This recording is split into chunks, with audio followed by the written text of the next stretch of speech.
कर दिया। अरे तो पहाड़ी नागिन हमें ए व्यास जी, ये रवि रंजन भाई किताब आपके ऊपर लिखे हैं, पावर स्टार, दो शब्द बोलना चाहते हैं उसको। आइए आइए ना सर। जय रवि रंजन जी। रवि रंजन जी, आप गाना जिला के साथ किताब जब लॉन्च हो तो अमित कथा कहे जी। आप बोलते हैं तो हमारे खून में गर्मी आ जाती है। आइए लीजिए माइक। एक हमारे चाचा जी हैं जिद्दी जी, ये भी बोलते हैं तो कभी कभी खोलता है मन। एक है नरमा गल फिर बेटा सुला देता है, बट अच्छा इंसान। गॉड ब्लेस यू, खूब आगे बढ़ो। द्वार पर टाइल्स में लगा होता है, क्या करो। मैं किताब जब लिख रहा था पावर स्टार, जो जल्दी छप जाएगी, तो मैं पवन सिंह जी, पावर स्टार जी, आप जितना इनको उपाधियां आपने दी है, बचपन से लेकर के अभी तक के जो ताल्लुकात रहे हैं इनके, वो सब इतने शानदार रहे हैं कि सबका जिक्र मैंने किया है। और यकीनन जब मैं वो पढ़ना चाहता हूँ, उस दो पंक्तियां आप तक पहुंचाने की कोशिश कर रहा हूं, क्योंकि जरा पाने की चाहत में बहुत कुछ छूट जाता है। तुम्हारे पास आता हूँ जमाना रुठ जाता है। मोहब्बत लिखने पढ़ने में बड़ी आसान दिखती है, मोहब्बत को निभाने में पसीना छूट जाता है। एक ऐसा लड़का जिसने पूरे देश और दुनिया में भोजपुरी का डंका बजवाया, वो असाधारण व्यक्तित्व कोई और है, वो कौन हो सकता है? जमी के जिस्म पर चादर सी डाल देता है, दरख्त धूप को साए में ढाल देता है। ये भोजपुरी का सुपरस्टार, स्टारों का स्टार है, जब भी बोलता है कलीजा निकाल देता है। मैं एक बात कहूं साहब, ये हल्की दाढ़ी पर मुस्कुराने वाला आदमी हाफ कट हंसता है। ये धोनी की तरह, शतक की तरह हंसता है। ये आधा हंसता है, आधा मुस्कुराता है। लड़कियों को पता ही नहीं चलता हंसता है कि मुस्कुराता है। इतना सुंदर भोजपुरी का स्टार, तब जाके कहूंगा कि जिंदगी को खुद का तलफकार नहीं होने दिया, जिंदगी को खुद का तलफदार नहीं होने दिया। पवन सिंह ने दिल में दिल को रखा, दिल को बाजार नहीं होने दिया। ये दिल को बाजार नहीं बनाते साहब। और यकीनन आप सबके दिलों पर राज करने वाले पवन सिंह जी के लिए वो एहसास, हम तो चाहिए कि एकरा भीतर के सब कुछ रहे। देखिए क्या है, हजारों लोग ऐसा क्या कर, मार्केटों को रहल जरूरी है, सामान बिकाई कैसे। बातों को काटा, सॉरी। नहीं ऐसा नहीं है। तो दिल का कभी, दिल का खुद को दिल का तलफकार नहीं होने दिया, और पवन सिंह ने दिल को कभी अपना बाजार नहीं होने दिया। और यकीनन जिस रूप में पवन सिंह जी ने गाया, तेरे चेहरे के आगे गुलाब क्या होगा, ऐ भोजपुरी की शान, तू मुस्कुराता है, तू गाता है, तेरा जवाब क्या होगा। जब कोई आए एक बार दोनों हाथ ऊपर उठाइए, पूरा हाथ उठा करके एक बार जोरदार ताली बजाइए, एहसास कराइए। ये जो आप जो कह रहे थे गांधी मैदान से लेकर पूरी घटना को, अरे आप में तो ताकत है कि पूरी घटना बदल दे। आप में वो ताकत है कि आप सबको, एक ऐसा खूबसूरत हाथ है कि जिसके कंधे पर पड़ता है वो सुपरस्टार हो जाता है। एक ऐसा हाथ है जिसको हारमोनियम पकड़ के बता दे वो गाने लगता हो।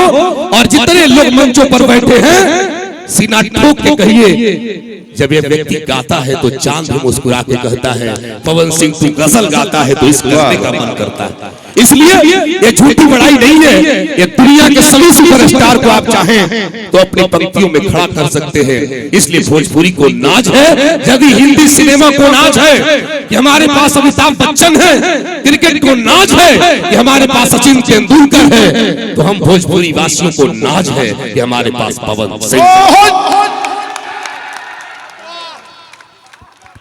खा गया जीदी जी के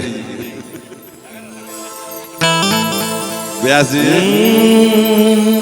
व्यास जी जीदी जी के खा गई। भाई जो बोला, बिक्कू मेरा छोटा भाई है, धानासी कुमार बिक्कू जी, रोशन सिंह जी हैं सुपरस्टार राइटर, हमारे मित्र हैं सरबजीत सिंह जी, सुपरस्टार गायिका शिवानी सिंह जी बैठी हैं, सोना सिंह जी बैठी हैं, देखिए मरियम बहुत गंभीर लड़की है, बहुत ही कहे स्वभाव की। एक छोटा सा कोहिनूर हम लोगों के बीच में आया हुआ है, बैठा हुआ है, जिसका नाम है प्रियांशु सिंह। उठ जा बेटा।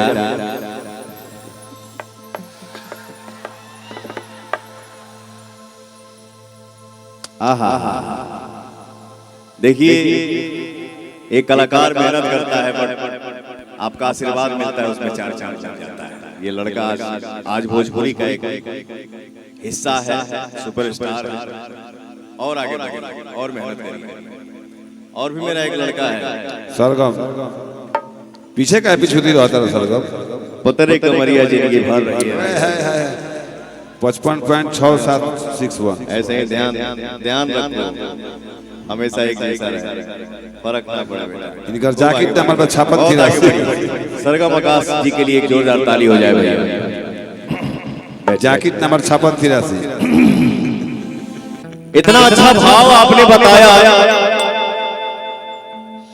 एक तो हमारा फिल्म होता, वो फिल्म के नाम है आज हमार प्यार के शादी हुआ। वो में एक तो सैड सॉन्ग बा जला के एक लाइन याद आ गई, कबो कबो प्यार में बिछड़ल जरूरी है, कबो कबो प्यार में बिछड़ल जरूरी है। एक बहुत ही सीनियर राइटर मुंबई शहर में हमसे एक बात बोले कि बेटा ये जो प्यार ये कभी पूरा हो नहीं सकता। प्यार में आधा पा, इश्क में आधा सा, मोहब्बत में आधा पा। ये अधूरा था, अधूरा है, अधूरा ही रहेगा। साहब जब पूरा अगल तो बुझ लगे प्यार से में खुश रहेगा। हंसलू तो भाग हमारा जाग जाए, हंसलू तो भाग हमारा जाग जाए, जा हमारो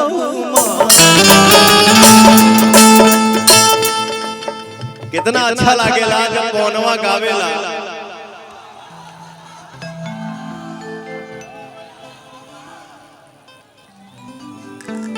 करीब करीब ये सुनाला कि चल चल चल तोरा लेकिन ये बहुत बड़ा सौभाग्य है कि आपका भाई पवनवा सैड सॉन्ग गाता है, रोमांटिक गाता है और हमारे भाई एंजॉय करते हैं। बच्चे झूठे हंसलू तो भाग हमारा जाग जाए, हंसलू तो भाग हमारा जाग जाए, जा हमरो जा हमरो हरे के लाल, जा हमरो तोहरे के लाल जाए, जा हमरो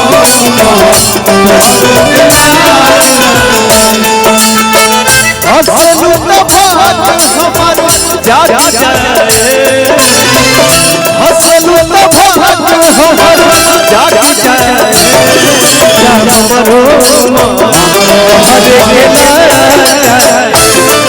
जा हमरो तोहरे के लाल जाए।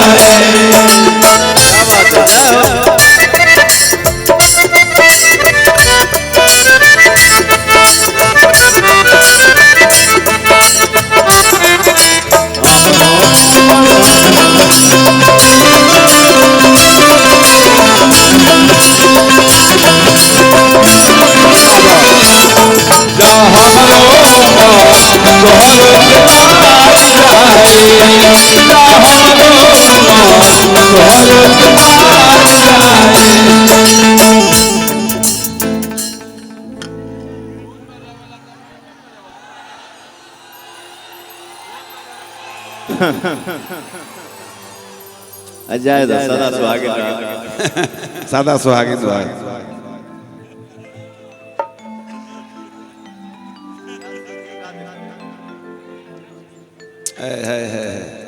ये सब यही माटी के भरल धन है। देखा ही है कुल लोग भाषण कहाँ है?